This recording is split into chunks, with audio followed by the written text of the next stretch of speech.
चलिए साहब, तो कॉम्बिनेशन ऑफ सेल हमने सीरीज पढ़ लिया था, आज पैरेलल पढ़ेंगे और इस पे काफी सारे न्यूमेरिकल करने वाले हैं। आप देख सकते हैं अब जो सारे सेल्स हैं वो पैरेलल में लगाए गए हैं, सेल्स पैरेलल में है। तो इसका जो ई नेट का फॉर्मूला है वो ये है जो हमें याद रखना है। वैसे इसका डेरिवेशन है 12th क्लास में, एनसीईआरटी में भी दे रखा है, पर बोर्ड एग्जाम हमें लिखने नहीं है तो डेरिवेशन की आवश्यकता नहीं है, किरचॉफ लॉ से सॉल्व हो जाता है वैसे। और आर नेट क्या होगा? तो आर नेट का बढ़िया आंसर है, इसका कोई फॉर्मूला याद नहीं करिए, वही 10th क्लास वाला याद कर लीजिए, रेजिस्टेंस वाला। तो बताइए पैरेलल में क्या आंसर होता था? 1/R1 plus 1/R, same. तो अलग से ना याद करके बेहतर है 10th क्लास वाला याद कर लीजिए, वही काम करता है।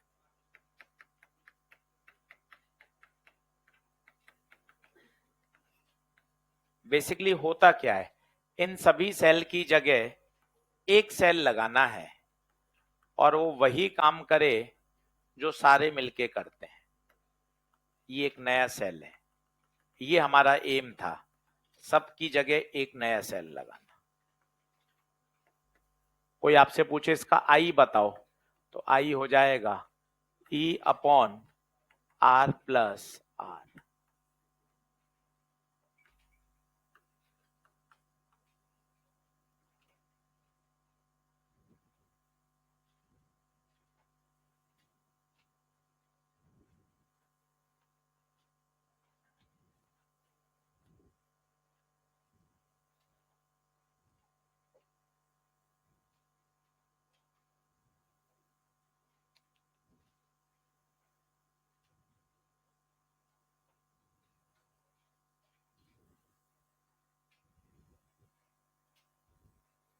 कोई सवाल वैसे इस पे आया नहीं है इतने एन सेल पे।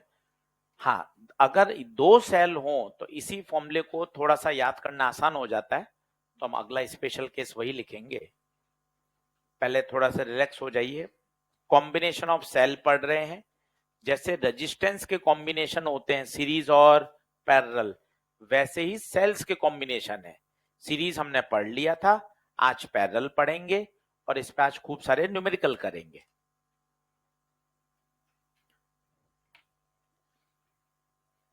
आर नेट का सबसे अच्छा तरीका है, आर नेट का कोई फॉर्मूला याद मत करिए, 10th क्लास में जो रेजिस्टेंस के फॉर्मूले हैं वो याद कर लीजिए, बढ़िया काम चल जाएगा।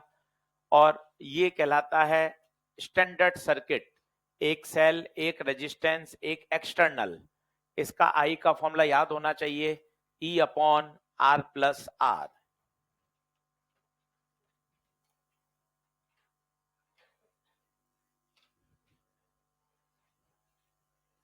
बोलिए क्या आगे बढ़े?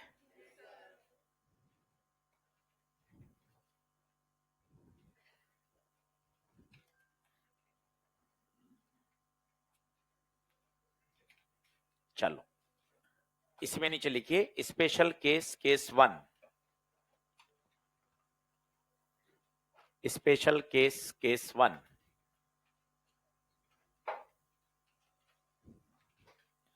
अब मैंने केवल 2 सेल लगाए,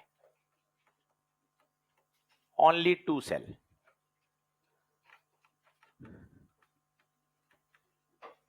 दो सेल लगाए, डायग्राम देखिए।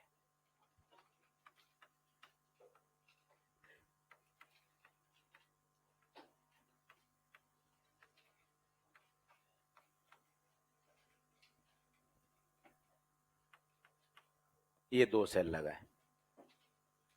अब क्या आएगा ई नेट?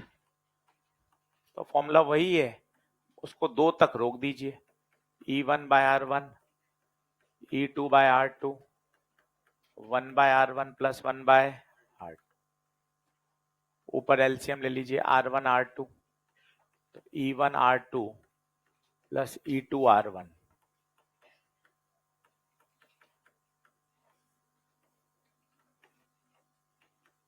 ये ज्यादा फेमस है और ज्यादा काम भी आता है, ये है ई नेट। याद करने का तरीका देखिए, E1 सेल E1 पर रेजिस्टेंस किसका, दूसरे का, E1 R2 plus E2 R1 upon R1 plus R2। R net का क्या हाल, वही दो रेजिस्टेंस पैरेलल में है तो फॉर्मूला सभी को याद है, R1 R2 upon R1 plus R। दो सेल का बड़ा काम में आता है। फिर आपको हल्का फुल्का याद आ रहा होगा, सर वो रिवर्स पोलरिटी भी तो होती है, कोई सेल अगर गलत लगा दें तो, सीरीज में आपने समझाया था, दो गलत लगाते हैं तो कितने का प्रभाव कम होता है, 4 का।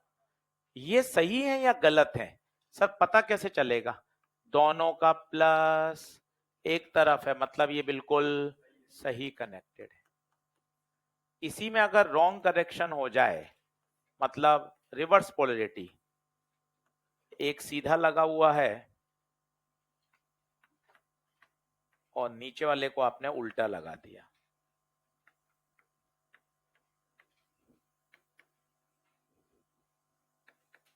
देखिए अब ध्यान से,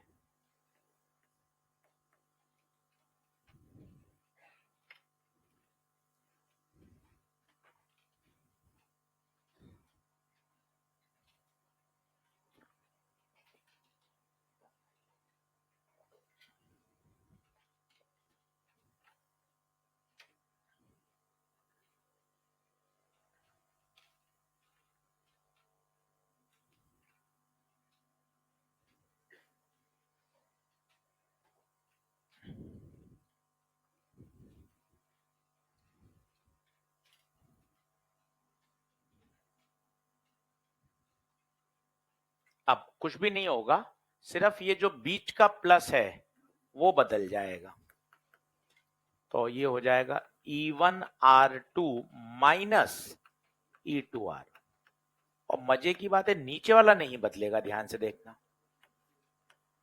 सब किरचॉफ लॉ से डिराइव किए जा सकते हैं, सीधे हमें रिजल्ट याद होने चाहिए, 2-3 बार अभी न्यूमेरिकल में लगाएंगे याद हो जाएगा।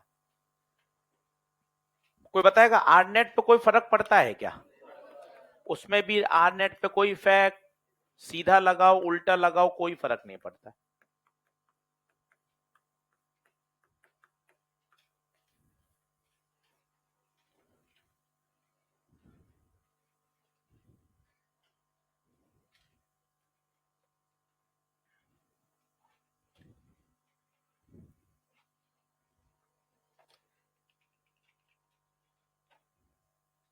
तसल्ली से सही लिखिएगा, कहाँ क्या रखना है, डायग्राम सही बनाइए, ये दोनों प्लस प्लस हैं, ये नीचे उल्टा हो गया, तो जो सेल उल्टा होगा उसके आगे माइनस, ध्यान से मैंने कलर चेंज कर दिया है, सही नोट्स में लिखना जरूरी है।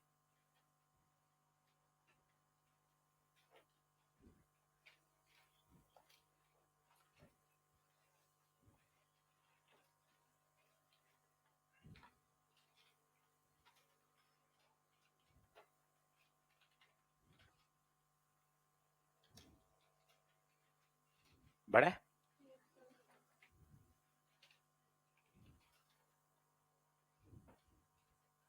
अभी सवाल करेंगे, धीरे धीरे सब ये याद होता जाएगा, चार्जिंग डिस्चार्जिंग वापस समझा दूंगा, सीरीज पैरेलल वापस, आज पूरा फोकस ईएलपी नंबर 8 पे करना है, होमवर्क भी दिया था, आज उसको डिस्कस भी कराऊंगा, आज अच्छे से ईएलपी नंबर 8 पूरी हो जाएगी, तो उसको एक बार घर पे वापस करिए, पेंडिंग मत रखिए, रोज आगे से आगे काम आता जाएगा, बैकलॉग इकट्ठा करते जाएंगे, इकट्ठा होता जाएगा, तो बैकलॉग जहां छुट्टी मिलती है वहां पे पुराना निपटाएं, और जितना जल्दी पुराना पुराना कवर करते जाएंगे उतना बढ़िया है। लिखें special case number 2, special case number 2, if all cells are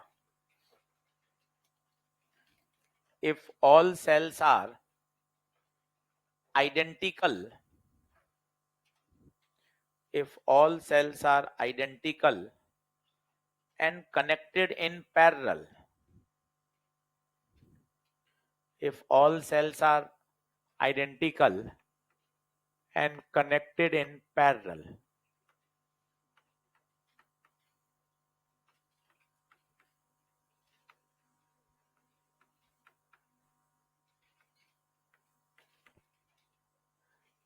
diagram बना लीजिए। सारे आइडेंटिकल है और सभी पैरेलल में है। अब करना क्या चाहते हैं, इन सब की जगह एक सेल लगाना है। तो पहले फोटो समझ में आनी चाहिए, क्या सभी पैरेलल में है? पैरेलल में आते ही ई नेट का फॉर्मूला जो सबसे पहले लिखा था, E1 by R1, E2 by R2, E3 by R3, 1 upon R1 plus 1 upon R2। 2-3 बार लिखेंगे तो इसमें कंफर्टेबल हो जाएंगे।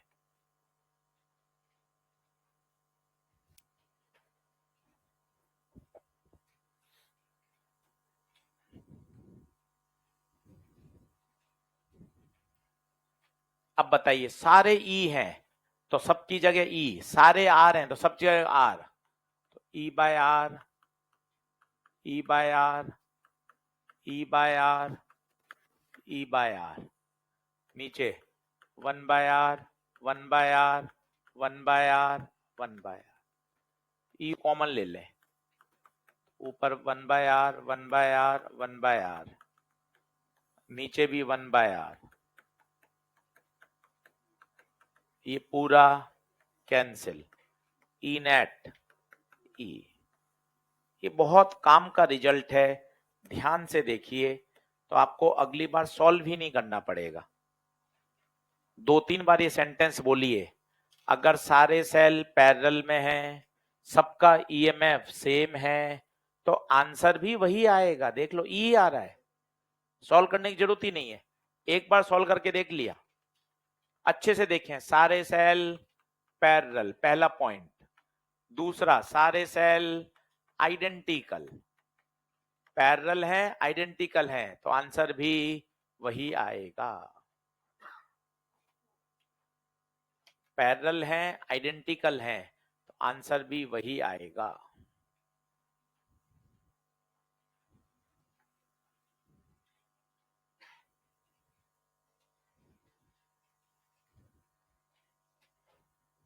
आर्डनेट, आर्डनेट मत याद करिए, वही अगर आइडेंटिकल पैरेलल में है तो आंसर क्या आता था, आर बाय एन।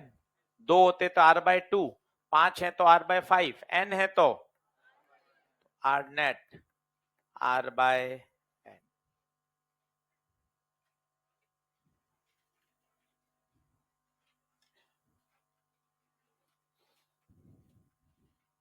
तो अब ये स्टैंडर्ड है एकदम, टिप्स पे याद होगा तो मजा आएगा। नीचे एक रिवीजन चेकलिस्ट लिखिए, लिखिए रिवीजन चेकलिस्ट। पहले इसको बराबर आइए,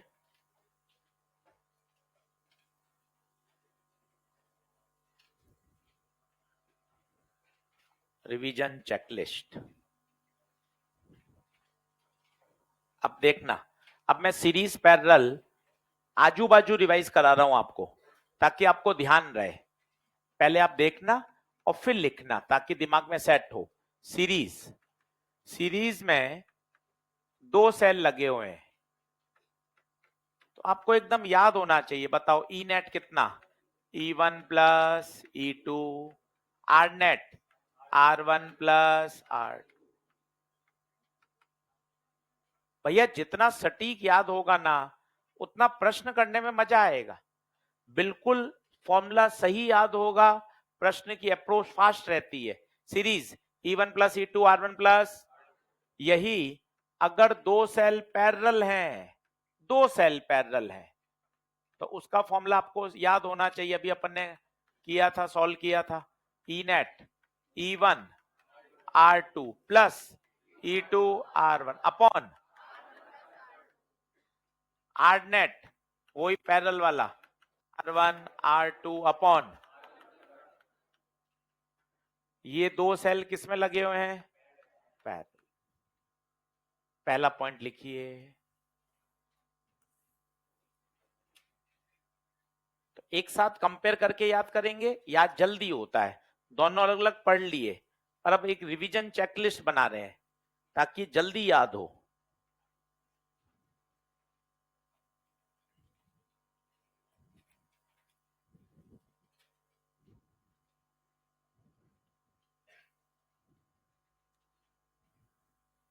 एनसीईआरटी है किसी के पास? देखो तो कोई लाया क्या है, पास करो। नई वाली है? भैया एनसीईआरटी नया एडिशन खरीद लें और खरीद के ही काम चलेगा। बिल्कुल बिल्कुल बंटवा भी दूंगा। अब करना क्या है, आज थोड़ा थोड़ा एनसीईआरटी 3 दिन अपने लेवल पे पढ़ना है। रोज 4-5 सवाल दूंगा, थर्सडे फ्राइडे सैटरडे, 3 दिन, रोज सिर्फ 15 से 20 मिनट बस।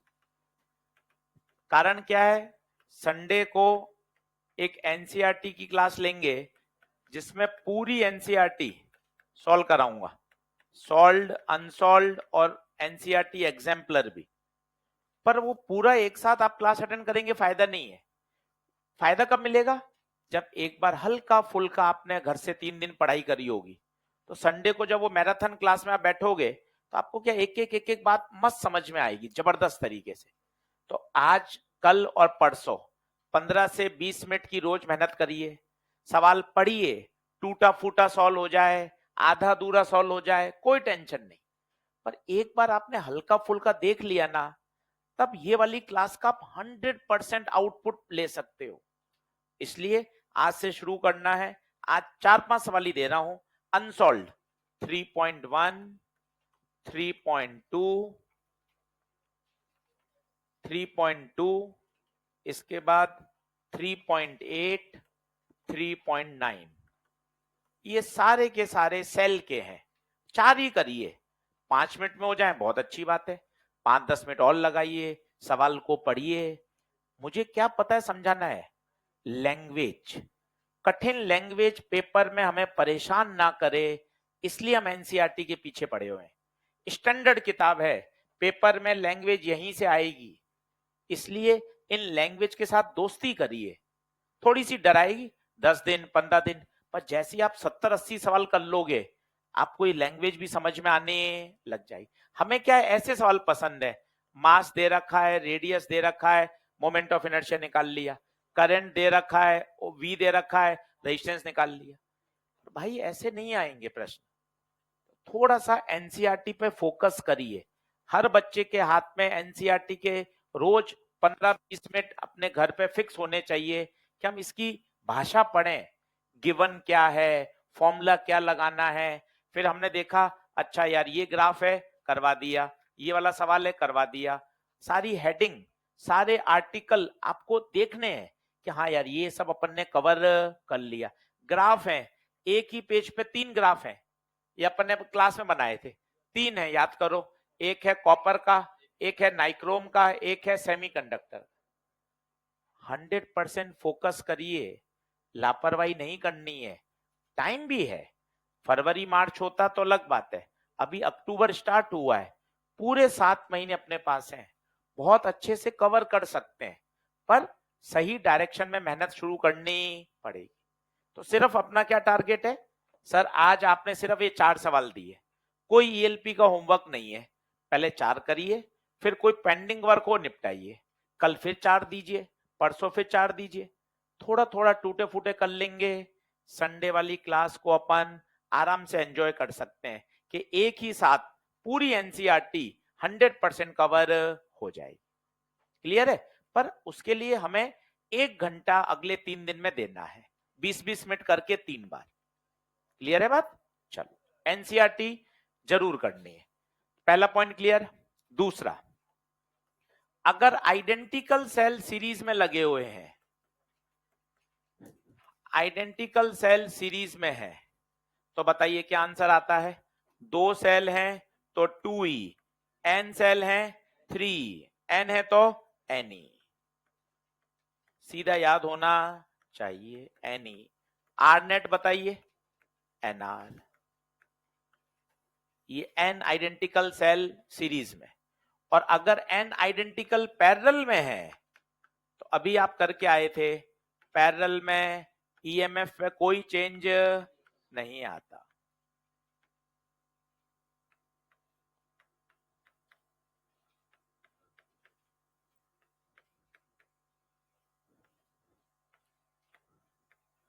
अच्छे से बनाकर इसको याद करिए। 2 मिनट रुकता हूं, कंपेयर करके याद करेंगे और जल्दी याद होगा।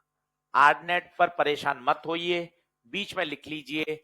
आरनेट में नहीं सोचना है, आरनेट बिल्कुल क्लास 10th को फॉलो करेगा, सीरीज में भी पैरेलल में भी। तो आरनेट पे मत परेशान होइए, आरनेट तो 10वीं कक्षा का ही फॉलो होता है।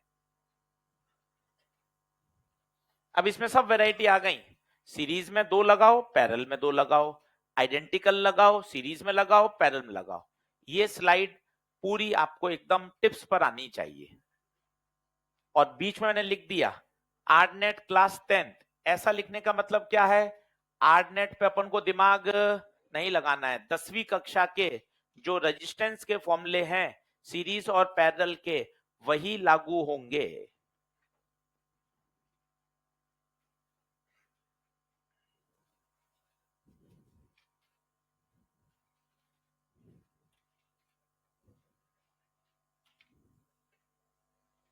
बोलिए क्या बात ओके है? अब तीसरा हेडिंग डालिए, ये था सीरीज और पैरेलल। अब करते हैं अगला मिक्स ग्रुपिंग। मिक्स का मतलब है सीरीज भी है और पैरेलल भी है। अगला देखिए केस मिक्स्ड ग्रुपिंग, MIXED,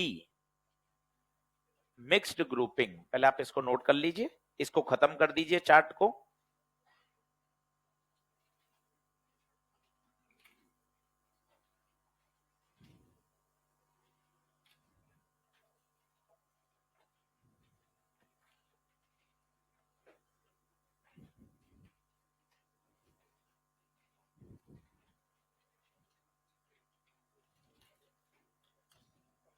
बढ़ो, लिखें मिक्स ग्रुपिंग। डायग्राम बनाइए। वैसे नीट में तो नहीं आया है, पर एम्स में, जेई मेन में सब जगह आया हुआ है, इसलिए पढ़ लेना चाहिए। बहुत कठिन भी नहीं है, आराम से आप कर सकते हो।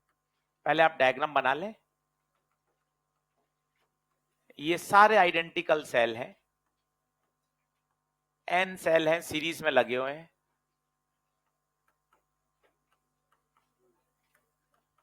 एम क्या है, इन सबकी जगह एक सेल लगाना है।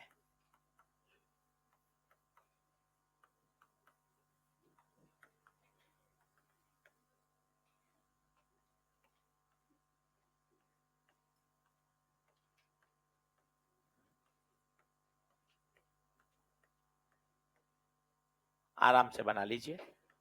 बनाते समय अलर्ट रहिए, क्या बना रहे हैं, सेल्स बना रहे हैं, सारे आइडेंटिकल हैं, एक एक रो में n सेल बना रहे हैं, और ऐसी कितनी रो हैं, m। अब इन सभी सेल्स की जगह एक सेल लगाना है, और वो वही काम करे जो सारे मिलकर करते हैं।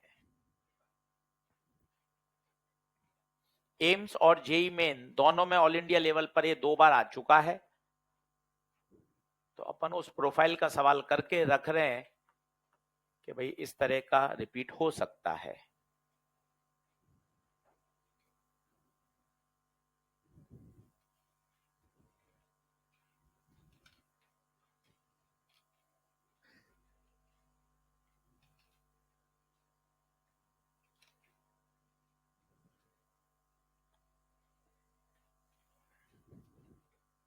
हाँ, अब सोचना बढ़िया होगा। सब लोग एक बार बोर्ड पे देखें। सबसे पहले मुझे बताइए ये किस में है, सीरीज। सुनिए आराम से, 2 सेल सीरीज में होते हैं तो 2e, ये लिखा हुआ है सब। n सेल सीरीज में है, any, मतलब आशीष सर इन सब की जगह क्या NE लगा दूं और रेजिस्टेंस देख लो।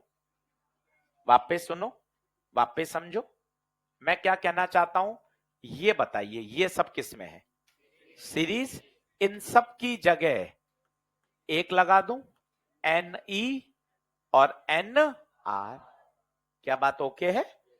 वापस देखो क्या कहना चाहता हूं, मैं कह रहा हूं ये सारे सेल सीरीज है, इनकी जगह मैंने लगा दिया NE और NR। देख लीजिए आप, अब कहानी में ट्विस्ट है। अब बताइए सारे किस में आ गए? सारे किस में आ गए? पैरेलल। देख लो, अब पैरेलल का 2 मिनट रुककर एक बार याद करो ना, जल्दबाजी क्यों है, भागना क्यों है भाई? पैरेलल में अगर सारे बराबर होते हैं तो आंसर वही आता है। तेज क्यों भाग रहे हो? तुझे पता है तेरी फिजिक्स के हालात क्या है, सवाल बनता नहीं है, समझ में नहीं आता, तो तसल्ली से पढ़ना भाई। सारे सेल पैरेलल में हैं, सारे बराबर हैं तो आंसर भी वही है। बता, सारे बराबर हैं, पैरेलल में हैं तो आंसर भी, तो बताओ NE मिलकर NE ही बनाएंगे। दो पैरेलल में है, NR/2, 3 होते NR/3, M है NR/M। ले भाई, सब हट गए और सब की जगह केवल एक सेल आ गया। ये अकेला सेल वही काम करेगा जो सारे मिलके कर रहे हैं। बताइए ई नेट कितना बोलोगे? E net, E net NE, R net. Sir ये NR/M थोड़ा कम समझ में आया, वापस देख ले भाई, दिक्कत क्या है? दो पैरेलल में है NR/2, 5 है NR/5, M है। क्या बात सही है क्या? इस M सेल्स की जगह M रो लिख तो ज्यादा अच्छा है। अब मुझे ये बताओ, एक बार ये भी पूछा गया, टोटल नंबर ऑफ सेल्स कितने हैं? सर तो बहुत बढ़िया है, काउंट कर लो सर, 1 2 3 4 5 6 7 8 9 10 11 12। पर सर ऐसे तो नहीं कर सकते, बहुत सारे हैं, तो दिमाग लगाओ, दिमाग। 1 2 3 4, 5 होते 5, N है, तो एक लाइन में कितने सेल? 2 लाइन है तो N+N, 2N। 3 लाइन होती 3N, 5 लाइन होती कितनी लाइन है? तो बताओ टोटल सेल। ये सब काम आएगा सर, थोड़ा धीरे धीरे बताओ। एक लाइन में सोचो, आप गिनो कितने हैं? 1 2 3 4, N होते N, ठीक है। 2 लाइन है तो 2N, 3 लाइन होती 3N, 12 लाइन है 12N, M लाइन है M। तो टोटल सेलों की संख्या M इंटू N। सब चीजें नोट करिए।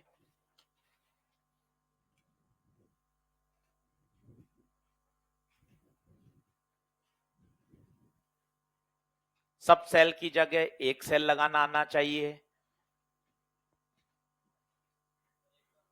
एक बार और बता देता हूं, बिल्कुल नोट कर ले। इसको जूम करूंगे नीचे वाले को, देख ले भाई, देखो वो लाइन बोलो, सभी सेल पैरेलल में हैं तो आंसर भी वही रहता है। सारे सेल NE पैरेलल में है तो आंसर भी NE रहेगा।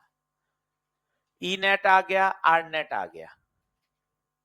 अब एक कंडीशन है, वैसे तो 3 दिन बाद समझ में आएगी, पर चूंकि हम 12th पढ़े हुए हैं इसलिए हम यहां बोल सकते हैं। एक थ्योरम आएगी 2 दिन बाद, 3 दिन बाद, मैक्सिमम पावर ट्रांसफर थ्योरम। तो पता है पावर कब मैक्सिमम होती है?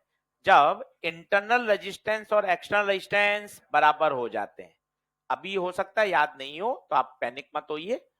करंट सर्किट में मैक्सिमम तब होगी जब इंटरनल और एक्सटर्नल दोनों बराबर हो जाएं। तो वो पूछा जाता है कि अगर मुझे इस सर्किट में I को मैक्सिमम करना है तो शर्त बताओ, शर्त बताओ। इंटरनल कितना? इंटरनल बताओ NR/M, एक्सटर्नल बताओ R। अभी हो सकता है ये ऊपर से जा रही हो, कोई टेंशन नहीं है, 3 दिन बाद पूरा डेरिवेशन हमारे सिलेबस में है, मैक्सिमम पावर ट्रांसफर थ्योरम पढ़ेंगे, वहां डिटेल में आ भी जाएगा। अभी लिख रहे हैं इसलिए ताकि एक जगह पूरा कंटेंट लिखा हुआ रहेगा ना, तो उसमें रिवीजन में दिक्कत नहीं आएगी। और यहां इसको स्टार लगा के लिख सकते हैं, लेटर 2 दिन बाद 3 दिन बाद ये पूरा एक्सप्लेन भी हो जाएगा। सिलेबस में है, वहां डिराइव करके एक्सप्लेन आएगा। चलिए अब जूम आउट करता हूं, एक बार सारे पॉइंट्स देख लें। क्या मिक्स ग्रुपिंग में ये हमें सारी बात याद चाहिए, एम्स में आया हुआ है, जेई मेन में आया हुआ है, इन सब की जगह एक नया सेल एनई का, एक नया रेजिस्टेंस एनआर बाय एम, सेलों की संख्या एम इंटू एन, और अगर करंट को मैक्स करना है तो शर्त क्या है, जो इसका इंटरनल है वो किसके बराबर। इस क्यों का जवाब अभी नहीं दूंगा, 2 से 3 दिन बाद पूरा डिटेल में आ जाएगा। चलिए क्या क्वेश्चन शुरू करें, अब थोड़े थोड़े बराबर आ जाए। एक बार चार्जिंग डिस्चार्जिंग आपको फील कराता हूं, क्योंकि वो बहुत इंपॉर्टेंट है। चार्जिंग में होता क्या है, आप इस देख लें, कोई समस्या नहीं। चार्जिंग में क्या बैटरी सप्लाई करेगी या रिसीव करेगी, शब्द को ध्यान से सुनना, बैटरी विल रिसीव करंट, ध्यान दीजिए, battery will receive current, battery के अंदर जाएगा। सामान्यतः 10वीं कक्षा का बच्चा ही बोलता है करंट प्लस से निकलता है, वो पढ़ा हुआ है उसने डिस्चार्जिंग।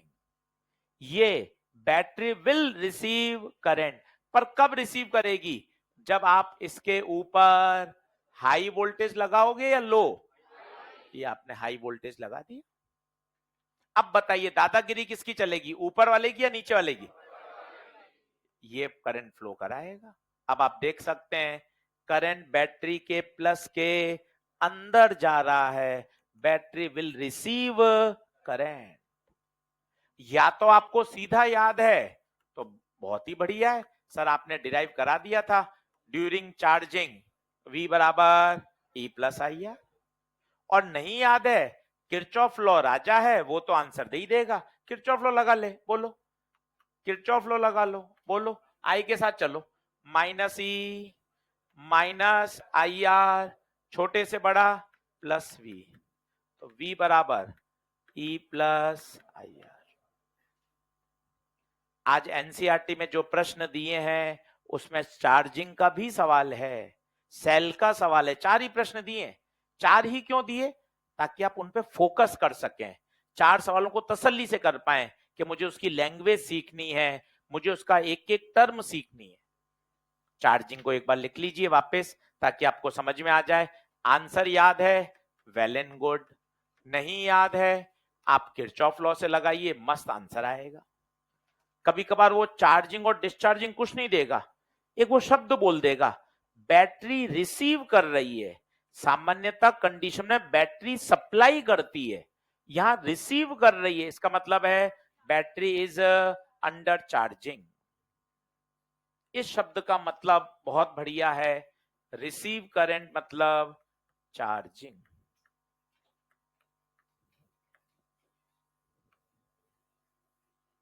आराम से लिख लें।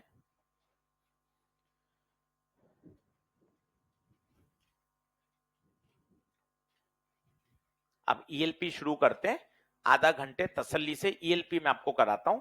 ईएलपी नंबर 8 निकालिए, एक एक सवाल अच्छे से करके देखिए, चीजें समझ में आ जाएंगी, डर हटेगा, घर पे जाके आराम से सवाल सॉल्व कर पाएंगे। ईएलपी नंबर 8 वैसे मैंने होमवर्क में दे दी थी, डिस्कस भी हो जाएगी और प्रैक्टिस भी कर लेंगे। सवाल नंबर 1 से शुरू करिए। पहला बताइए, पहला हो गया क्या, पहला, दूसरा देखें, दूसरा हो गया क्या, चलो तीसरे पे आते हैं। तीसरे पे आइए, कार बैटरी, क्लास में कर लीजिए और ऐसे नंबर डाल दीजिए, पूरा क्वेश्चन मत लिखिए। ELP number 8 question number 3, car battery का सवाल देखिए कौन सा है, थर्ड। आराम से सॉल्व करिए, पूरा पूरा ईएलपी एक बार अच्छे से सॉल्व कर लेते हैं।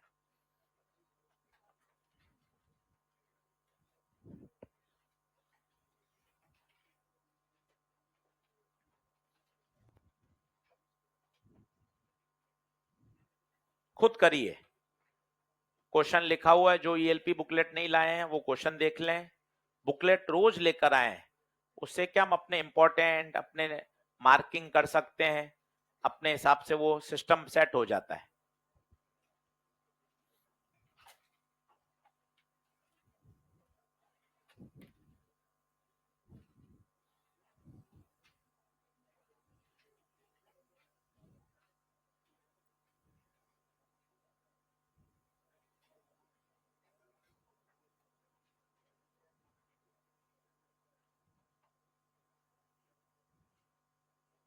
चलिए करूं, सॉल्व करूं, क्या कह रहा है, आराम से सवाल पढ़िए तसल्ली से, डर लग रहा है गिवन लिखिए, डायग्राम बनाइए, समझ में आ रहा है सीधे फॉर्मूले लगाइए। अब battery of EMF 12, EMF 12, inter resistance 5 × 10⁻², receive current, भाई साहब ये शब्द बढ़िया है, रिसीव, इसका मतलब बताइए चार्जिंग या डिस्चार्जिंग, चार्जिंग, किसी एक्सटर्नल सोर्स से वो चार्ज हो रहा है, this is called external source. Photo बनाइए, एकदम बढ़िया समझ में आता है। यहां तीर का निशान लिखिए, रिसीव, रिसीव शब्द कितना बढ़िया है, जो बता रहा है करंट बैटरी में एंटर हो रहा है, बैटरी से निकल नहीं रहा। तो सीधा फॉर्मूला याद है, मजे आ जाएंगे, फॉर्मूला लगा दीजिए, V बराबर E plus IR, charging. Formula नहीं याद है, किरचॉफ लॉ लगा दीजिए, आंसर दोनों से आएगा, दोनों से आएगा। सवाल बनाइए, जब 70-80 सवाल और बना लेंगे इस सप्ताह में, अगले 3-4 दिन में, आपका डर और कम होगा। बनाइए, क्वेश्चन करेंगे तब काम चलेगा। अब बताओ E कितना, 12, I 60, R पोटेंशियल डिफरेंस पूछा है, तो 12 प्लस 300, ये डबल जीरो -2 कट जाएगा, आंसर 15 वोल्ट। और पता है, सोच के देखिए, आंसर 12 से ज्यादा आएगा, अरे तभी तो चार्ज करेगा वो। चार्ज करने के लिए ऊपर वाले दादागिरी का वोल्टेज बड़ा होना चाहिए ना। घर पे जाके आप अपना मोबाइल को चार्ज करते हैं तो घर में सप्लाई 220 वोल्ट आ रही है भाई, चार्जर से थोड़ी कम हो जाती है पर वो बैटरी से ज्यादा ही रहेगी, तभी तो बैटरी को क्या कर पाएगा, चार्ज। आंसर 12 से ज्यादा ही आना चाहिए। बोलिए तीसरा हो गया क्या। अब चौथे पे आइए, चौथा पढ़िए अच्छे से। लैंग्वेज को मुझे समझाना है कि सवाल को ब्रेक कैसे करना होता है, एक बार लैंग्वेज का डर हट जाएगा फिर दिक्कत नहीं आएगी। चौथा पढ़िए, कॉपी में ही करिए, काटा कूटा चलने दीजिए, नोट्स नहीं बनाने हैं सुंदर सुंदर, कोई नहीं देखने वाला नोट्स, क्वेश्चन की अंडरस्टैंडिंग आ जाएगी, अलग ही मजा है।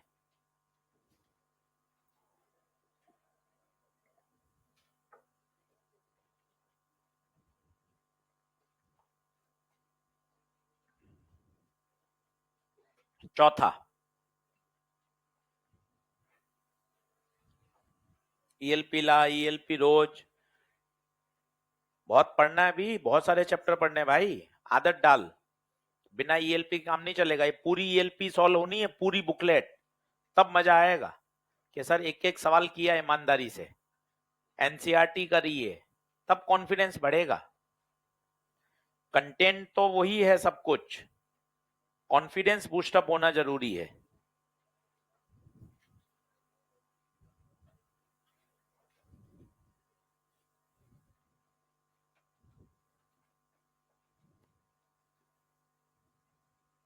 चलो, कौन पढ़ के समझा सकता है कि सर मैं एक्सप्लेन कर दूंगा, एनीवन। चलिए, एक भैया ने सबसे पीछे हाथ खड़ा, हाँ बोलो तेज आवाज में, सवाल मत पढ़ना सर, उसको ब्रेक करना, क्या कहना चाहता है, कर लोगे कोशिश, बोलो। सवाल पड़ेगा, कुछ भी नहीं करेगा, तेज बोल। हाँ ठीक है,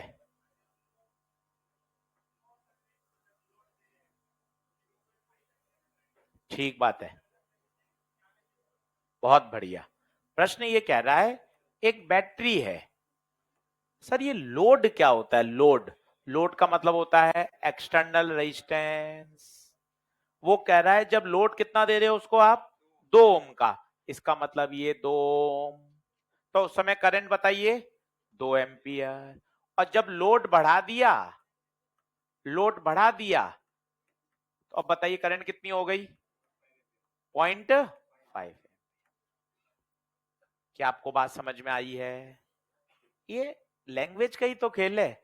मैं आपको चित्र बना के दे दूं ना, तो आप एक बार में कर लोगे। अरे सर, आई बराबर होता है E upon R plus R, रटा हुआ है। कितनी बार लगा दो? 2 बार। पहली बार बताओ, आई कितना, 2, ई नहीं पता, आर 2, छोटा आर नहीं पता। दूसरी बार में लगाओ, E upon R plus R, I 0.5, E नहीं पता, आर नो। 2 इक्वेशन है, 2 अननोन है, सॉल्व हो जाएगा।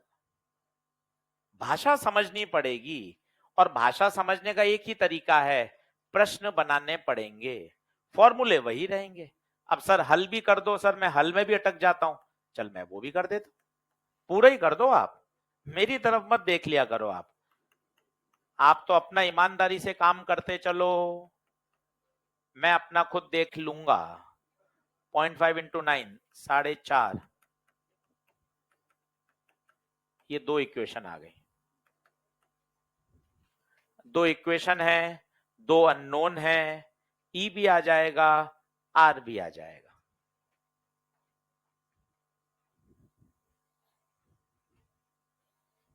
पूरी ईएलपी सेल पर है, इतना सिस्टमेटिक बनाई हुई है, पूरी ईएलपी सेल पर है।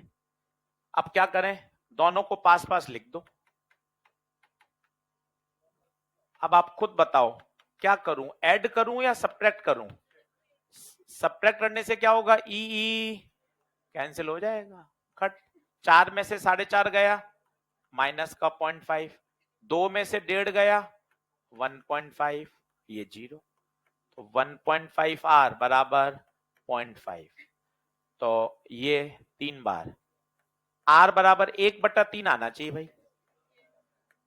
देखो तो, आर पूछा है, ई पूछा है, हो गया।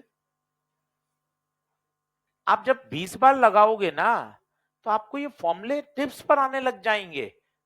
आई बराबर E upon R plus R, language समझ में आ रही है। अच्छा, लोड, लोड मतलब एक्सटर्नल। एक बार लोड 2 ओम था, एक बार लोड 9 ओम था। डायग्राम बना बना के करो, डायग्राम बनाने से दिमाग में क्लैरिटी आती है, स्पष्टता आती है। अच्छा ये चल रहा है, 2 बार लगाया, सॉल्व कर लिया। बोलो, पांचवा देखो, पांचवा, पांचवा हुआ क्या?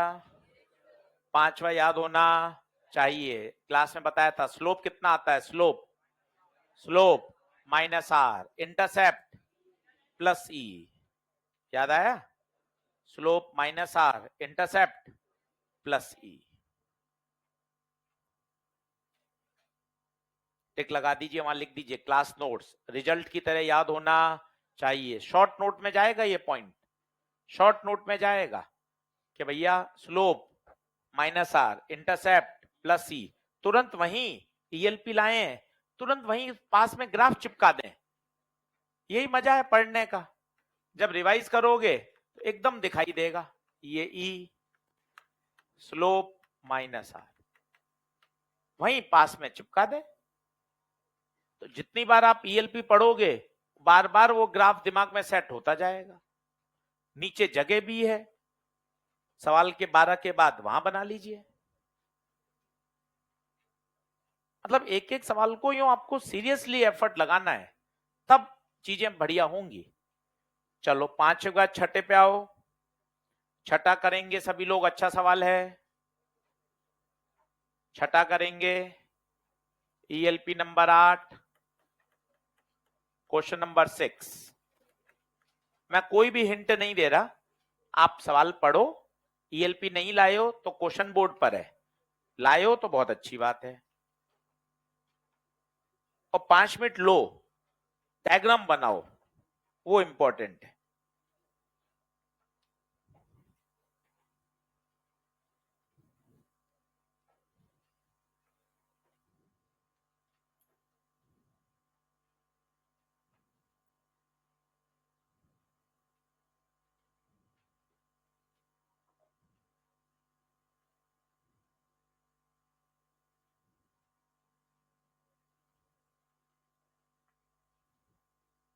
पढ़ो सवाल क्या कह रहा है। दो सेल को सीरीज में लगाया तो E1 प्लस E2 होगा। इक्वेशन बनाओ, करो, सवाल के अंदर घुसिए, तब पता चलेगा क्या हो रहा है। थोड़ी काटा कूटा भी करिए, सुंदर सुंदर साफ सुथरे नोट्स कोई काम के नहीं है, काटा कूटा जरूरी है।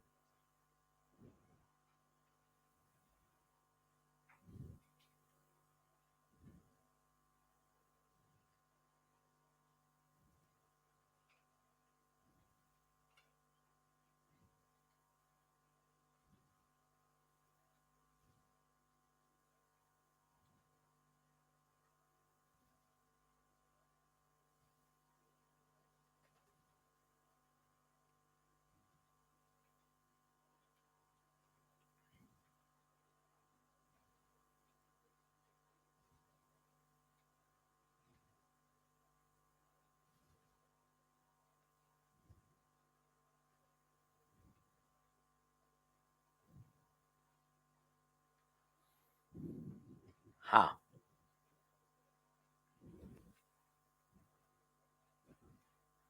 बोलो।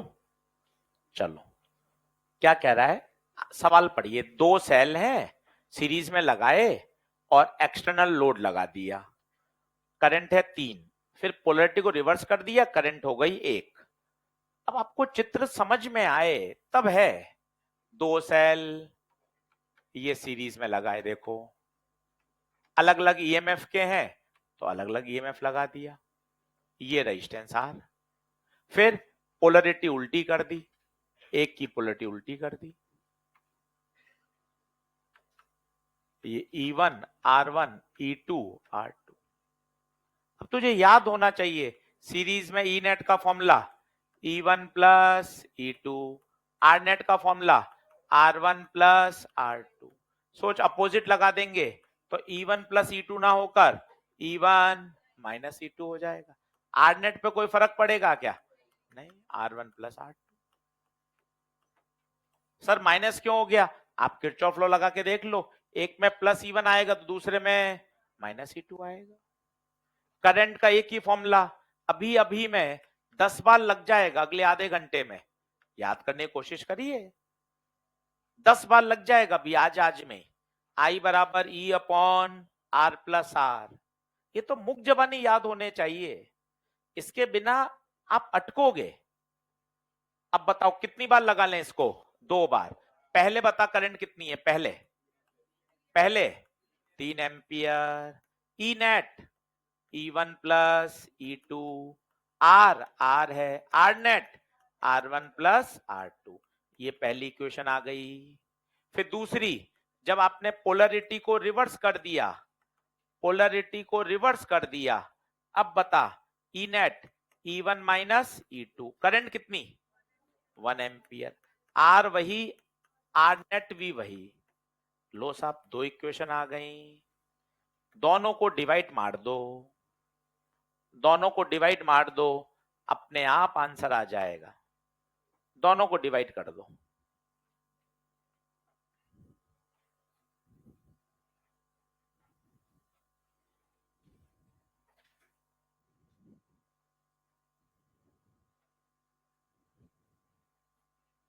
दोनों को डिवाइड कर दो।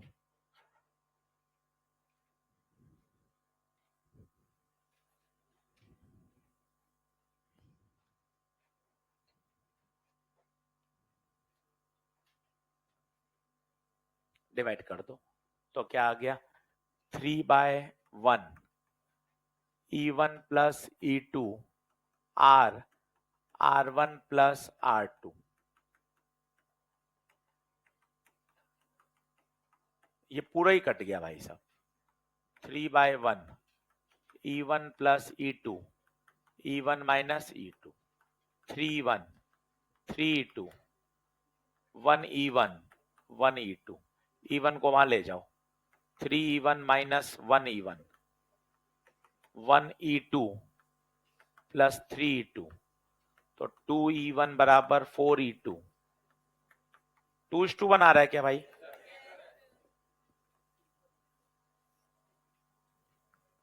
कठिन नहीं होगा, लैंग्वेज है बस, फॉर्मूले वही रहेंगे, कहीं से भी आप सवाल करिए, बस आपको लैंग्वेज ब्रेक करनी आनी चाहिए। सेल के साथ खेलना है, पूरी ईएलपी सेल पर है, आपको धीरे धीरे आप फॉर्मूले लगाओगे, आपको याद होने लग जाएंगे। सीरीज E1 प्लस E2, आई का formula E/R plus R, comfortable बढ़ते जाओगे। चलो कौन से पे आ गए अब? छठा, सातवां बताओ। सातवां सातवां कर लिया क्या? देखो तो कर लिया क्लास नोट्स में? सातवां लिख दो क्लास नोट्स, सातवां क्लास नोट्स। अब आओ आठवें पर, डायग्राम बनाओ आठवें का। नीट का PYQ है, खुद करेंगे, 5 मिनट लेंगे। आठवें पर चीजें वही होंगी, वही फॉर्मूले हैं, 10-10 बार लगाने हैं। लैंग्वेज पढ़ो, थोड़ा डराएगी, 15 सवाल डराएगी, 20 सवाल डराएगी, फिर लैंग्वेज समझ में आने लग जाएगी क्या कह रहा है वो, और उसका डायग्राम बना।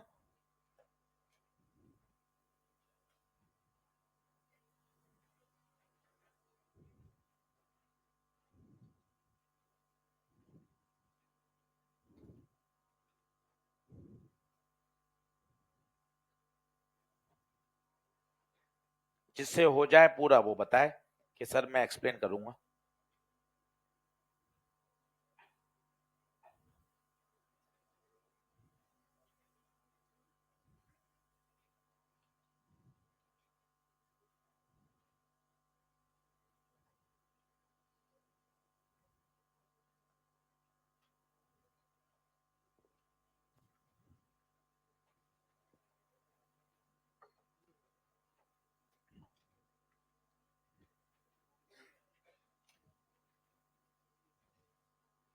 फोटो बनाओ, सीधा रटा हुआ कुछ नहीं होगा कभी भी, परीक्षा का प्रश्न है और 1 मिनट में ही हो जाएगा, परीक्षा का है।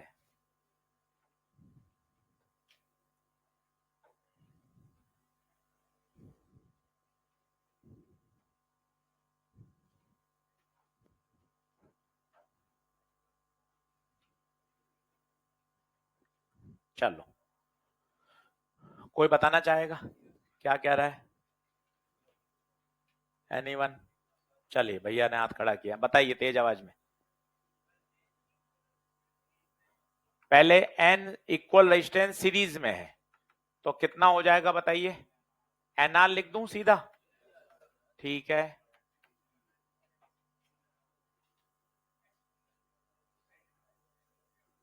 अच्छा n रेजिस्टेंस है या n सेल है?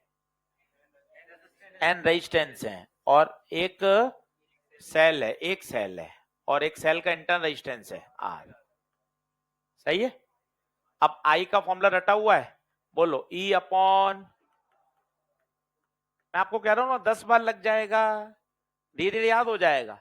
अब इसको इस हिसाब से लगाओ, E E है, R नहीं है, NR है, ये आई आ गया। आगे क्या कर रहा है बताओ?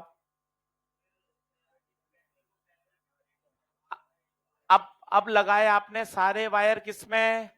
पैरेलल में। ध्यान से बैठ जाओ, ध्यान से देखो, बैटरी पैरेलल में नहीं है, कौन पैरेलल में है? रेजिस्टेंस। तो ये हो जाएगा R/N, बैटरी वही है, इंटरनल रेजिस्टेंस भी वही है।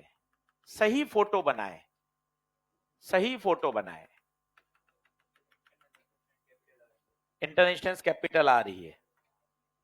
अब बताइए आई का फॉर्मूला 10 बार लगाना है, E upon R plus R. अब रटा हुआ है, ये रटा हुआ क्यों लिखा है, ये स्टैंडर्ड है। अब इसको अपने प्रश्न के अकॉर्डिंग बदलो। आई आई नहीं है, 10 आई है, ई है, आर आर नहीं है, आर बाय एन है, छोटा आर कैपिटल आर है। ये होता है प्रश्न के अनुसार अपने फॉर्मूले को बदल दिया। आई की जगह 10 आई, आर की जगह आर बाय एन। एलसीएम ले लो, नीचे एलसीएम कितना आ जाएगा, N. R plus N R, N कहां चला जाएगा, ऊपर। अब क्या करें, दोनों इक्वेशन को डिवाइड कर दो, एक बार में आंसर। भाई इतना ही होता है 1 मिनट में, इससे ज्यादा लंबा प्रश्न नहीं आएगा। थोड़ा सा उसको समझिए, उनके साथ खेलिए। कभी सेल सीरीज में आएंगे, कभी पोलरिटी बदलेगा, कभी रेजिस्टेंस लगाएगा, इन्हीं से खेलता रहेगा वो।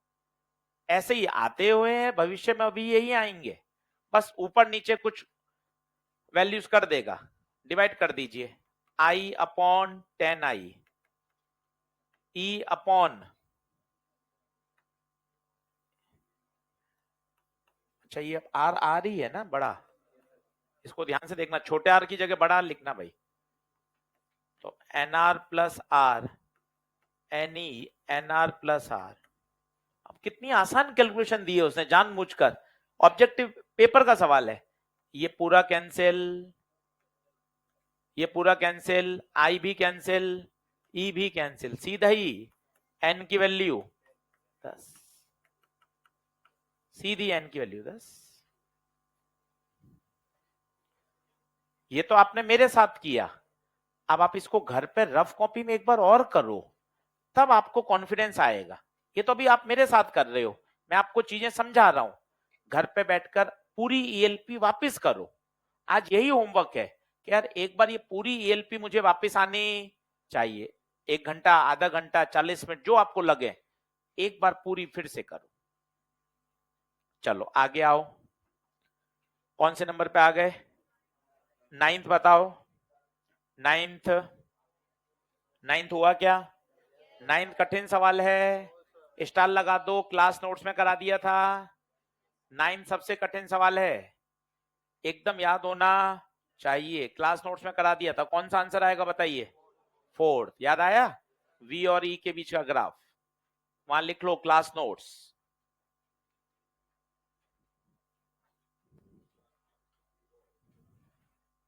क्या बात क्लियर है, चलिए अगला सवाल पढ़ने से पहले नोट लगाइए, फिर 10वें पे चलते हैं, 10, 11, 12 तीनों करते हैं।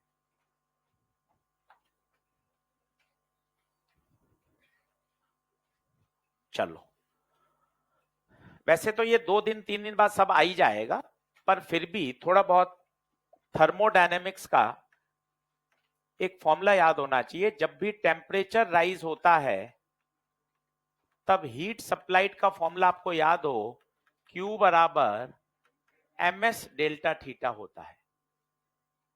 कभी भी पानी को गर्म करना है, टेम्परेचर बढ़ाना है, तो हम पानी को गैस पे रख देते हैं, गैस से हीट सप्लाई होती है और आपके पानी का टेम्परेचर बढ़ता है।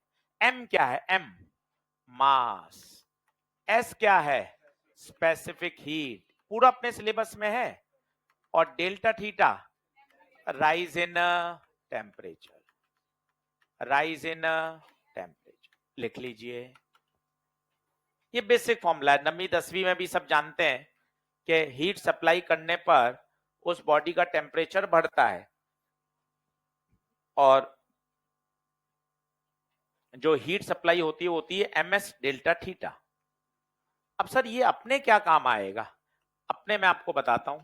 जैसे एक सेल लगा हुआ है और ये आपने रेजिस्टेंस लगा दिया, अगला यही है, परसों यही शुरू होगा, heating effect of current, Joule's heating, सभी को याद है हीटिंग इफेक्ट के फॉर्मूले, कितनी हीट पैदा होती है याद है तो आपको, आई स्क्वायर आर टी। इसी का एक दूसरा फॉर्म और होता है V square by R T, याद हो तो आपको, ये सब पढ़ेंगे, हीट के फॉर्मूले होते हैं। अब सब लोग बोर्ड पे देखें क्या हो रहा होगा, पहले लॉजिकली समझें, फिर 10वां सवाल करना, बहुत अच्छा सवाल है। ये आपने बैटरी लगाई और करंट फ्लो होने लगी। अब बताओ जब करंट इससे फ्लो होगी तो क्या इस रेजिस्टेंस का टेम्परेचर नहीं बढ़ेगा? बढ़ेगा, हीटिंग इफेक्ट। और आप देखते भी हैं, कभी आप वायर को हाथ लगा के देखिए जिसमें करंट फ्लो हो रहा है, तो आपको वायर हल्का सा हीटअप दिखता है। तो हीटअप क्यों दिखता है? यही तो है Joule's heating effect of current, I square R T. Geyser में जो पानी गर्म हो रहा है, हम जो रॉड डाल के पानी गर्म करते हैं घरों में, कि बाल्टी में रॉड डाल देते हैं और ऑन कर देते हैं, पानी गर्म हो जाता है। भाई किससे, कौन से फिनोमिना से गर्म हो रहा है? Heating effect of current. Current जब पास करेगी रेजिस्टेंस में से तो आई स्क्वायर आर टी हीट पैदा होगी, और उस हीटिंग इफेक्ट के कारण गीजर के अंदर पानी गर्म हो रहा है। बेसिक फिनोमिना पता होने चाहिए, विज्ञान के स्टूडेंट हो, भले गीजर का कोई सवाल नहीं है, पर एक आइडिया तो हो। उसके अंदर फिलामेंट लगा हुआ है, फिलामेंट में जैसे अपन गीजर को ऑन करते हैं, करंट फ्लो करती है, आई स्क्वायर आर टी से हीट पैदा होती है, उसके संपर्क में जो पानी होता है उस पानी का टेम्परेचर बढ़ता है। बेसिक बेसिक बातें आती हैं, सवाल करने में, फील करने में मजा आता है। करंट फ्लो करी, करंट फ्लो करते इस रेजिस्टेंस का टेम्परेचर बढ़ेगा। टेम्परेचर बढ़ने के लिए इसको कितनी हीट चाहिए बताओ? M S delta theta. ये हीट आएगी कहां से? अपन को फॉर्मूला पता है हीट का, या तो आई स्क्वायर आर टी लगा दो या वी स्क्वायर आर टी लगा। ये भी हीट है थर्मोडायनेमिक्स से, करंट इलेक्ट्रिसिटी से ये हीट है। सर ये कब सोचूंगा? जब सवाल में वो कहेगा कि वायर का टेम्परेचर राइज हो रहा है, जैसे टेम्परेचर शब्द आएगा आपको तुरंत सोचना है M S delta theta. M किसका मास है बताइए? एम वायर का मास है। किसको गर्म कर रहे हो बताओ? वायर को गर्म कर रहे हो। एक बार लिखिए, वापस समझाता हूं। दो दो चैप्टर की मिक्सिंग है, अच्छे सवाल बनते हैं कि अच्छा करंट फ्लो कर रहे हैं, करंट फ्लो करने से हीटिंग इफेक्ट होगा, उसका टेम्परेचर बढ़ेगा। हीटिंग के लिए M S delta theta, heating के लिए I square R T.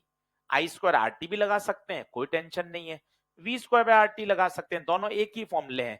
I की जगह वी बाय आर रखोगे वही आंसर आ जाएगा। आई स्क्वायर आर टी भी लिख सकते हैं, कोई टेंशन नहीं।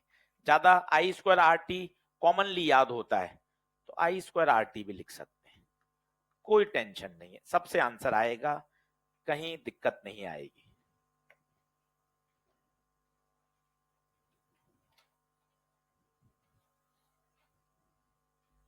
अब लिखने के बाद बढ़िए 10वें सवाल पर। One of the best question है 10वां सवाल, काफी बातें इसमें इन्वॉल्व हैं, पर अब आप कर सकते हो, परेशानी कम आएगी।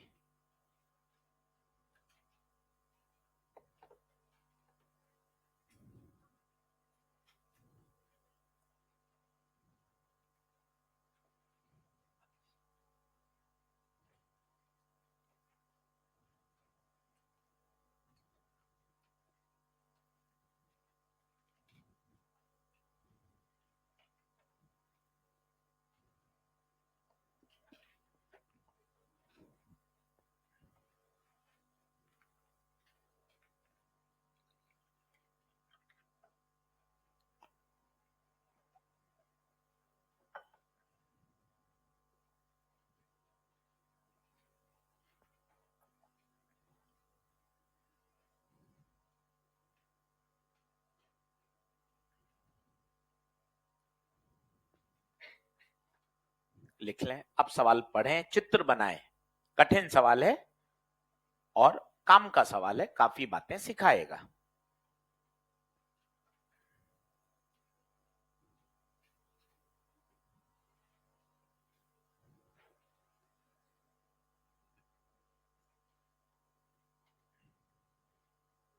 कोशिश करिए। क्या कह रहा है? एक वायर को गर्म करना है, उस वायर की लंबाई है 1 मीटर, गर्म कर रहे हैं। किससे गर्म कर रहे हैं बताइए? कितने सेल हैं? 10 10 10 सेल है। क्या 10 के 10 सीरीज में है? तो बताओ क्या 10 ही लिख दूं क्या? थोड़े बड़े बच्चे बनो, 10 ही लिख दिया। देख लो, कहीं उसने इंटरनल रेजिस्टेंस बोला क्या? तो नहीं बनाएंगे। अलर्ट रहिए, कहीं इंटरनल नहीं बोला, नहीं बनाएंगे। अब बताइए, इसकी करंट बता सकते हो? बताओ करंट, बोलो फॉर्मूला बोलो, 5वीं बार लगा रहे हो, ई अपॉन 5वीं बार लगा रहे हो, याद होना चाहिए। ई बता 10E, ये लिखा रटा हुआ। आर बता, आर छोटा आर है ही नहीं, कहीं प्रश्न में इंटरनल रेजिस्टेंस की बात ही नहीं हो रही है। अब वो कह रहा है इसका टेम्परेचर बढ़ रहा है। अच्छा, M S delta theta. Temperature क्यों बढ़ेगा? Heating effect, I square R T. I की वैल्यू 10E बटे आर का whole square into R into T, M S delta theta. बोलिए, सोचिए थोड़ा सा, मजा अब आएगा। वो कह रहा है अब वायर की लंबाई 2 मीटर कर दी। अब सेम राइज इन टेम्परेचर के लिए कितने सेल लगाने पड़ेंगे? माना आपने कितने सेल लगा लिए? एन। जब वायर की लंबाई 2 मीटर कर देंगे और कीपिंग द रेडियस सेम, तो क्या रेजिस्टेंस में परिवर्तन आएगा? आर बराबर rho L by A, area same, resistivity same, R is proportional to L. अगर लंबाई 1 मीटर से 2 मीटर कर दी, लंबाई दुगनी, तो रेजिस्टेंस भी दुगना, तब आर नहीं 2R। देखो आप, कितनी अच्छी बात है। फिर वही रटा रटा फॉर्मूला लगाओ, आई स्क्वायर आर टी बराबर एम एस डेल्टा थीटा। ये रटा हुआ। एक बार पेन पेंसिल छोड़ो, बोर्ड पे देखना। पेन बदल रहा हूं ताकि आप ध्यान से देखो, पेन बदल रहा हूं, ध्यान से देखो। आई, आई बता सकते हो कितना होगा? आई बताओ, एन ई बटे 2R का whole square into R, R नहीं, ध्यान से देखो ये गलती होती है। ये तो रटा हुआ है ना भाई, इसको अपने हिसाब से बदलो। यहां आर आर ही था, यहां आर 2R हो गया। मजे की बात, एम नहीं 2M हो जाएगा। क्यों सर, मास कैसे डबल हो गया? आजा, मास बराबर वॉल्यूम इनटू डेंसिटी। वॉल्यूम होता है area into length, length double तो मास भी डबल। क्या मस्त सवाल है। स्पेसिफिक हीट में कोई चेंज नहीं, राइज ऑफ टेम्परेचर भी वही। दोनों को डिवाइड कर दीजिए, आंसर आपके सामने। एक बार डराएगा, 2 बार डराएगा, रिवाइज करके रखोगे, इतना फास्ट सॉल्व होगा, लंबाई डबल, रेजिस्टेंस डबल हो जाएगा। कई बच्चे सोचते हैं सर लंबाई डबल तो रेजिस्टेंस तो 4 गुना होगा। कोई बताएगा क्यों 4 गुना क्यों नहीं हुआ? ये तब लगता है जब स्ट्रेचिंग हो। याद करो, मैंने आपको कहा था ये तभी सोचना है जब कहीं स्ट्रेचिंग नहीं है, सिर्फ उसने लंबाई को डबल किया है और केवल एक चीज चेंज कर रहे हैं, तो ओरिजिनल जो फॉर्मूला है वही लगाना चाहिए। ये छोटी छोटी मिस्टेक से बचना पड़ेगा। 2 मिनट रुक रहा हूं, तसल्ली से बताओ क्या ऊपर से गया? लंबाई डबल कर दी, लंबाई को डबल करने पर रेजिस्टेंस दुगना हो जाएगा, मास भी दुगना हो जाएगा। सॉल्व करें, कितना आ रहा है? डिवाइड कर दीजिए, आ जाएगा। एम एस डेल्टा थीटा की वैल्यू डाल दीजिए। बहुत तरीके हैं, जो आपको अच्छा लगे।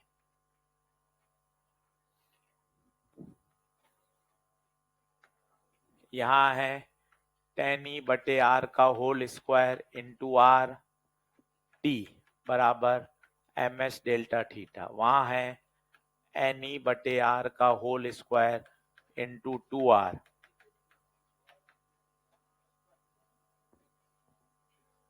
कहाँ 2r है? यहां पर सही है, ठीक है। तो M S delta theta R T E का स्क्वायर आर का स्क्वायर, सही है। ऊपर क्या बचा? 100, नीचे एन स्क्वायर, 2 का स्क्वायर 4, ये 2, यहाँ 1/2।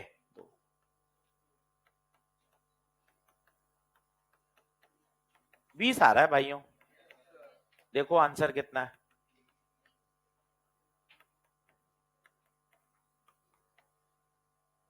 कितना बढ़िया सवाल है, आप देखो। और ऐसा नहीं है कठिन है, किया जा सकता है। और अच्छे सवाल करने चाहिए, दिमाग चलता है, चीजें सेट होती हैं। कितना अच्छा सवाल है। लंबाई को दुगना कर दिया, रेजिस्टेंस दुगना हो जाएगा, मास भी दुगना हो जाएगा।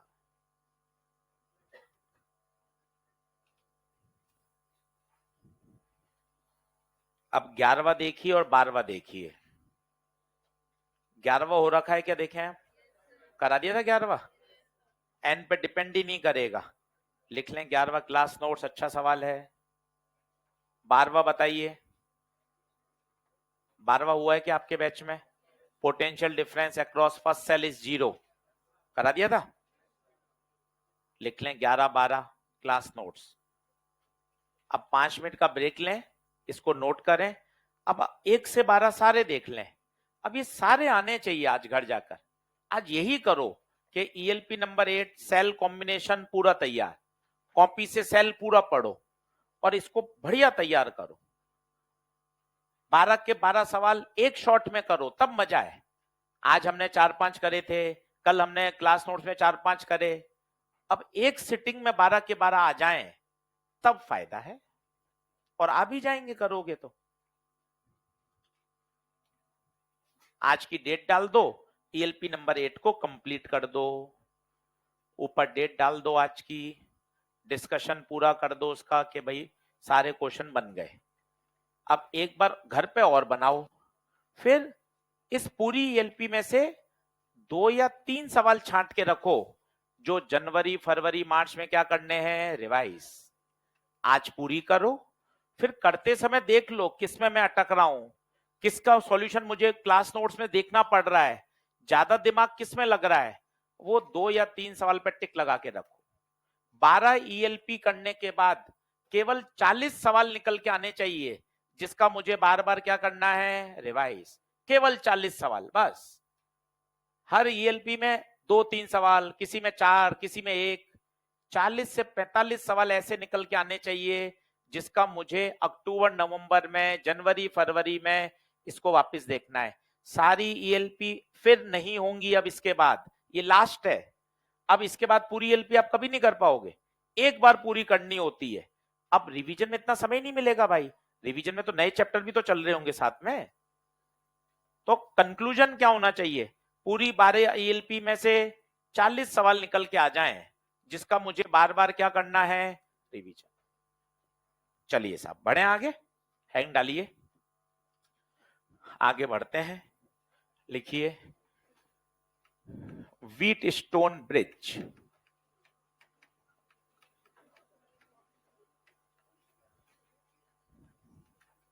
अगला लिखिए व्हीट स्टोन ब्रिज।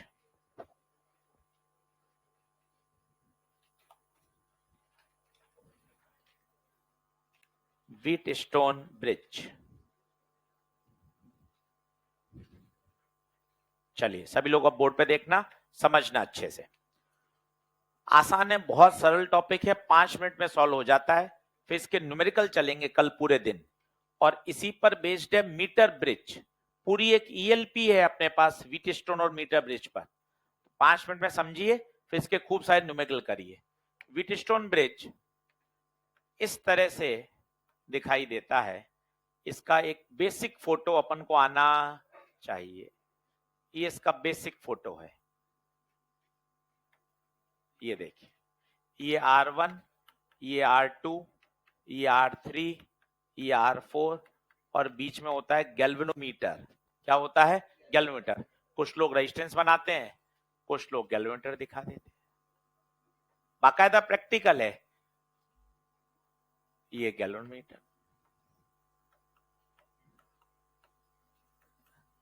अब आपने देखा हो इसमें दो चीज बनती हैं, अगर आपने पिछले साल पढ़ाई करी, हमने 12th बोर्ड में भी देखा है। एक होता है बैलेंस और एक होता है अनबैलेंस। जितने भी ऑब्जेक्टिव परीक्षाएं होती हैं सब में बैलेंस आता है, कारण बैलेंस 1 मिनट में सॉल्व हो जाता है। अनबैलेंस विटिस्टोन को सॉल्व करने में 10 से 12 मिनट लगते हैं, वो भी सॉल्व कराऊंगा। पर आप कोई भी ऑब्जेक्टिव परीक्षा देखेंगे, जेई मेन की, ऑल इंडिया की, एम्स की, सभी में बैलेंस आया है। कारण है बैलेंस जल्दी सॉल्व होता है। अनबैलेंस क्या होता है वो भी करेंगे। सबसे पहले बैलेंस विटिस्टोन की कंडीशन क्या होती है? पहला प्रश्न, आशीष सर बैलेंस होता क्या है? बैलेंस का मतलब होता है मिडिल ब्रांच में करंट जीरो है, मिडिल ब्रांच में करंट जीरो, या फिर कहें गैल्वेनोमीटर में डिफ्लेक्शन नहीं है। इसे बोलते हैं bridge is under balance condition. अब मन में प्रश्न आया, सर क्यों नहीं जा रही सर करंट? यहां से करंट आई, आप कह रहे उसमें नहीं जा रही, क्यों नहीं जा रही सर? इसका मतलब है इन किनारे वाले पॉइंट्स का पोटेंशियल सेम है। बोले तो Vm बराबर Vn है। और सोचिए अगर पोटेंशियल सेम है तो इस ब्रांच में करंट नहीं जाएगी। तो दूसरी बात निकल कर आई, जब जब ब्रिज बैलेंस होगा तब तब दोनों बिंदुओं का पोटेंशियल क्या होगा? सेम होगा। जब जब ब्रिज बैलेंस होगा तब तब दोनों पॉइंट्स का पोटेंशियल सेम होगा। फिर क्या कंडीशन निकल के आती है बताइए?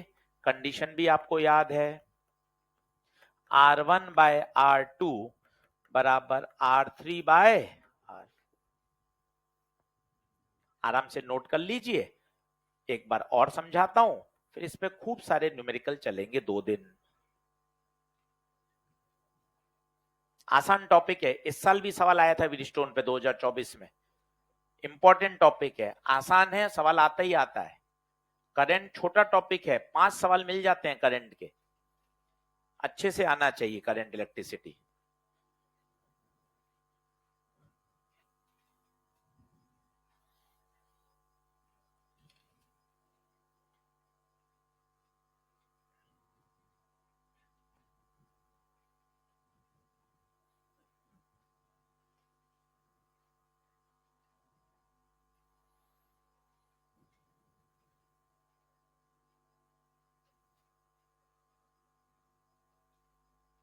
बढ़े आगे।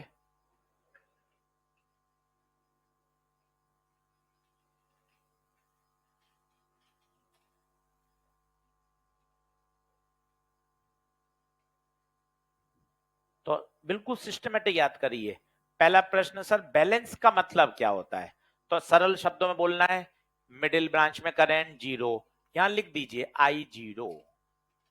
दूसरे शब्द में बोलिए, यहां ऐसे बिल्कुल सीधा बनाइए, इसे बोलते हैं डिफ्लेक्शन जीरो। गैल्वेनोमीटर में पॉइंटर बिल्कुल बीच में होता है, लेफ्ट जाता है राइट जाता है, लेफ्ट जाता है राइट जाता है, बिल्कुल बीच में है, मतलब डिफ्लेक्शन जीरो।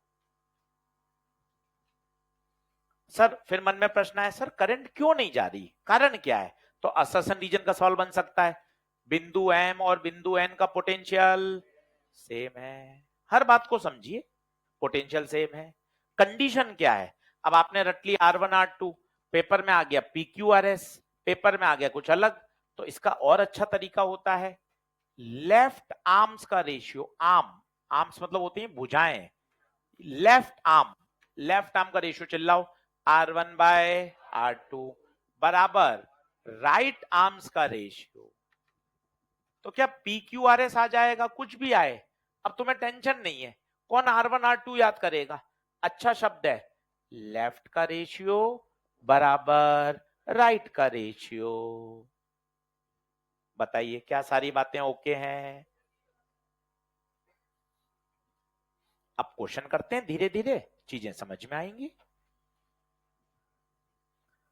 लिखिए पहला, तो तीनों बातें याद कर लो। बैलेंस व्हीटस्टोन की कंडीशन, करंट डिफ्लेक्शन जीरो, ऊपर और नीचे वाले पॉइंट का पोटेंशियल सेम, पोटेंशियल सेम होगा तो उस ब्रांच में करंट जीरो होगी। चलिए लिखें पहला प्रश्न, calculate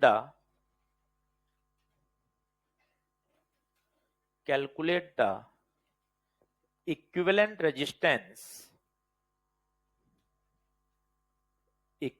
resistance between points A and B.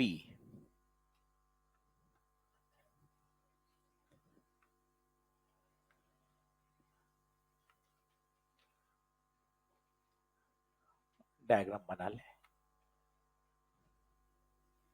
बिल्कुल आसान सवाल से शुरू कर रहे हैं और धीरे धीरे 8-10 सवाल करके इसको बढ़िया तैयार कर लेंगे। इसी पर कल का इंस्ट्रूमेंट आएगा मीटर ब्रिज।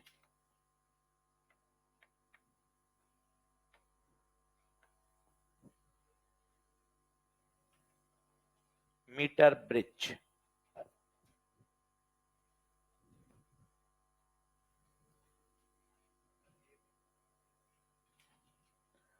अब सबसे पहले ये बताइए, देखते ही तो एक फोटो पता होनी चाहिए कि अच्छा हाँ ये व्हीटस्टोन है। उसके बाद चेक करें क्या ब्रिज बैलेंस है। जनरली 99.99 ब्रिज बैलेंस ही होगा अगर आप ऑब्जेक्टिव परीक्षा की तैयारी कर रहे हैं तो। कल अनबैलेंस का भी सवाल कराऊंगा, पर आप खुद देखना अनबैलेंस के सवाल की लंबाई थोड़ी सी ज्यादा होती है। एनसीईआरटी में दे रखा है अनबैलेंस, सॉल्व भी है अनसॉल्व भी है, तो करेंगे तो सही, पर चांसेस बहुत रेयर है, कारण 1 मिनट में सॉल्व नहीं होता। चलो चेक करो क्या ब्रिज बैलेंस है क्या। लेफ्ट आर्म का रेशियो बराबर 1 बराबर 1, yes the bridge is balance. अगर ब्रिज बैलेंस है तो बताओ बीच वाला बेकार, और जैसे ही आप बीच वाला हटाओगे आप देखो सर्किट एकदम से आसान हो जाएगा भाई। देखो आप यूं आप सीरीज पैरेलल में बड़े परेशानी महसूस कर रहे थे, अब सर्किट एकदम से आसान हो गया। कोई बताएगा कौन सीरीज, कौन सीरीज? क्या ऊपर वाले दोनों सीरीज, जो करंट यहां जाएगी वो यहां चली जाएगी सेम, नीचे वाले दोनों भी, तो ऊपर आर और आर 2R, नीचे आर और आर 2R, आपस में पैरेलल। कितना आंसर R। तो आपसे पूछे इक्विवेलेंट रेजिस्टेंस बताओ, आंसर R। ये अपने आप में एक पहला सवाल है। इसी में 2-3 क्वेश्चन मैं आपको और बताता हूं, तसल्ली से करिए।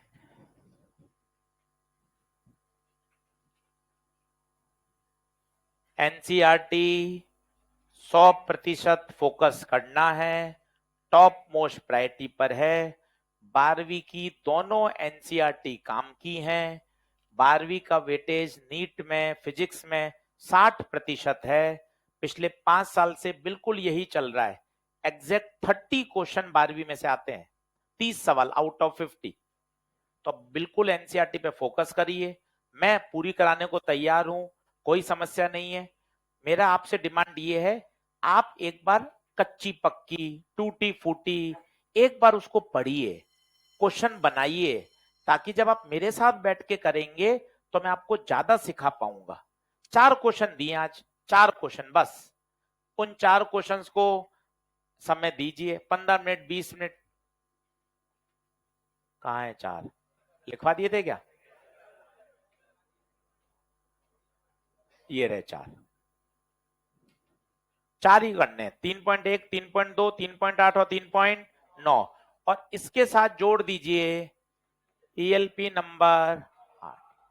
ये भी सेल है और ये भी चारों सेल के सवाल है, अपने आप कनेक्ट हो जाएगा। अब लास्ट एक पॉइंट सुन लीजिए, कल इस पे समझाऊंगा। और अगर व्हीट स्टोन में सारे रेजिस्टेंस आर होते हैं तो आंसर भी आर है। देख लो, बार बार सॉल्व नहीं करना है, सीधा रिजल्ट वापस। अगर व्हीटस्टोन ब्रिज में सारे आर्म्स का रेजिस्टेंस आर तो आंसर भी, नोट लगा के लिख लो, नोट लगा के लिख लो। Wheatstone bridge,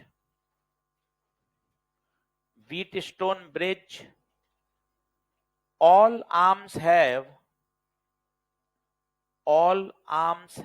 ARMS, all arms have resistance बड़ा R, resistance बड़ा R, then equivalent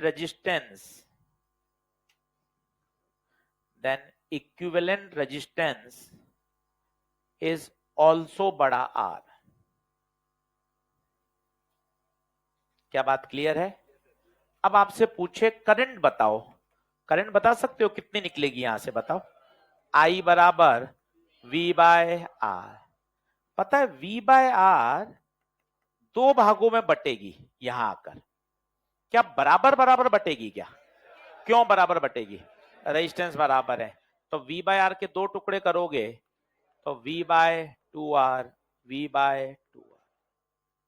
तो ये भी पूछा जा चुका है, इसमें तो करंट नहीं गई, यहां से करंट निकली V बाय आर, यहां आके बराबर दो भागों में डिवाइड होगी। कोई कह सकता है बराबर क्यों डिवाइड हुई? क्योंकि दोनों रास्ते बराबर है। तो ये भी नीट में पूछा जा चुका है, किसी एक पर्टिकुलर ब्रांच की करंट। तो तीन सवाल हैं, आर नेट पता होना चाहिए, टोटल करंट पता होनी चाहिए, और उस टोटल करंट का डिस्ट्रीब्यूशन भी पता होना चाहिए। कल का पूरा लेक्चर 100% न्यूमेरिकल पे रहेगा, 100%। ईएलपी लेकर आइएगा, पूरी क्वेश्चन प्रैक्टिस कराऊंगा कल व्हीटस्टोन पे और मीटर ब्रिज पर 1.5 घंटा। चलिए, धन्यवाद। एनसीईआरटी नई और ईएलपी नंबर 8